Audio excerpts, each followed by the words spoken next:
మేడ్చల్ మల్కాజ్గిరి జిల్లా కుత్బుల్లాపూర్ సూరారం పరిధిలోని లక్ష్మీ గణపతి దేవాలయంలో చోరీ జరిగింది.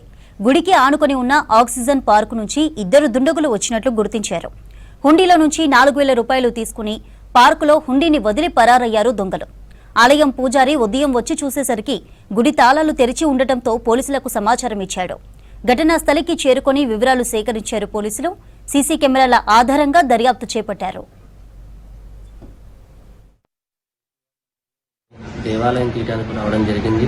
జరిగిన వెంటనే తీరా చూస్తే లోపలేమో హుండీ కనిపించినట్టు సరే మన ప్రెసిడెంట్ గారికి కాలనీ ఎవరైతే కనుక మెంబర్లు ఉన్నారో చెప్పడం జరిగింది. వాళ్ళందరూ కూడా వచ్చారు, చూశారు. ఆ హుండీని తీసుకెళ్లి వెనకాల అడిగి ఉంది, ఆ ఎల్ఈలో ఉన్నటువంటి వెనకాల పడేసేసి హుండీని మొత్తం కూడా పగలగొట్టి హుండీలో ఉన్నటువంటి డబ్బంతా కూడా తీసుకెళ్ళడం జరిగింది. దేవాలయంలో ఉన్నటువంటి కెమెరాల సహాయంతో ఆ సీసీ ఫుటేజ్ ద్వారా దొంగలు ఎలా వచ్చారో ఏంటనేది చూడడం జరిగింది. ప్రతిరోజు రాగానే ఆలయ అర్చకులు గుడి ఓపెన్ చేయడానికి వచ్చారు.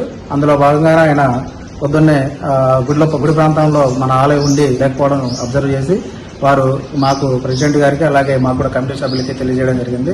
హఠాత్తుగా మేము ఆలయ ప్రాంతానికి చేరుకొని ఆ సీసీటీవీ ఫుటేజ్ని పరిశీలించి సీసీ ఫుటేజ్లో ఇద్దరు వ్యక్తులు, ఒకరు మాస్క్ ధరించున్నారు, ఇంకొకరు క్యాప్ పెట్టుకొని ఉన్నారు.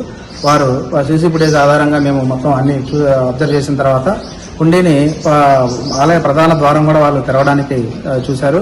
అది వారి వల్ల కాకపోవడంతో వారు హుండీని తీసుకెళ్లి మన ఆలయ ప్రాంతంలోని అడవి ప్రాంతంలోకి తీసుకెళ్లి అక్కడ వదిలేసి ఆ హుండీని పగలగొట్టేసి అందులో ఉన్నటువంటి నగదుని మరియు భక్తులు వేసినటువంటి కానుకలన్నింటినీ కూడా దొంగలించడం జరిగింది. మాకు సమాచారం తెలిసిన వెంటనే మేము 100 డైల్కి ఫోన్ చేసి కంప్లైంట్ రైజ్ చేశాము. అలాగే స్థానిక సురారం పోలీసు వారు ఎస్ఐ నాయక్ గారు, వాళ్ళు కృష్ణ నాయక్ గారు వారు కూడా వచ్చి కంప్లైంట్ రైజ్ చేసి వారు ఫోరెన్సిక్ డిపార్ట్మెంట్ వారికి తెలియజేయడం జరిగింది.